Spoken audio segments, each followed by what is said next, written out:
Hello friend, চলে এলাম একটা রেসিপি নিয়ে তোমাদের সঙ্গে শেয়ার করতে। তো আমি সেদিনকে পাবদা মাছ রান্না করেছিলাম, তো রেসিপিটা তোমাদের সঙ্গে শেয়ার করতে পারিনি, আজ শেয়ার করছি। তো আমি পাবদা মাছটা ধুয়ে পরিষ্কার করে নিয়েছি। এখন সব মশলাগুলো দিয়ে ম্যারিনেট করে নেব। দিলাম আদা বাটা, জিরে বাটা, কাঁচা লঙ্কা বাটা, হলুদ গুঁড়ো আর কাঁচা তেল আর নুন দিয়েছি। এবার ভালো করে ম্যারিনেট করে আধা ঘন্টার জন্য রেস্টে রেখে দেবো। ভালো করে ম্যারিনেট করতে হবে, তাহলে খেতেও খুব ভালো হয়। তো আমি ভালো করে ম্যারিনেট করে নিচ্ছি।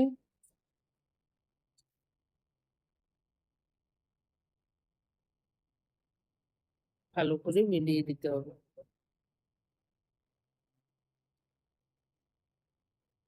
ম্যারিনেট করা হয়ে গিয়েছে, এবার আমি ঢাকা দিয়ে আধ ঘন্টার জন্য রেস্টে রেখে দেবো। তো আধ ঘন্টা হয়ে গিয়েছে, আমি গ্যাসে কড়াই বসিয়ে দিলাম, তেল দিয়ে দিয়েছি। এবার আমি মাছগুলো ঢেলে দেবো। ঢেলে দিলাম আর বাসনটা ধুয়ে হালকা জল দিয়ে দিলাম। জল কিন্তু বেশি দেওয়া যাবে না, এটা গামাখা গামাখা হবে। তুমি ঝাল মানে তেল মশলা একটু বেশি দিতে হয় সব কিছুই। ঝাল মানে একটু ঝালটাও অনেক বেশি দিতে হয়, তাহলে খেতে খুব টেস্ট হয়। তো আমার মেলানো হয়ে গেছে, এবার আমি 5 মিনিটের জন্য ঢাকা দিয়ে দিব। তো পাবদা মাছ তো অনেক রকম ভাবে খাওয়া যায়, আর ঝাল এক এক রকম ভাবে এক একজন খায়। তো এটা আমার শ্বশুর বাড়ি থেকে শিখেছিলাম, এইভাবে আমি এখন করি, খেতে খুব ভালো হয়। আর আমার ঝালটাও খুব টেস্ট হয়েছিল। ঢাকা দিয়ে দিলাম 5 মিনিটের জন্য।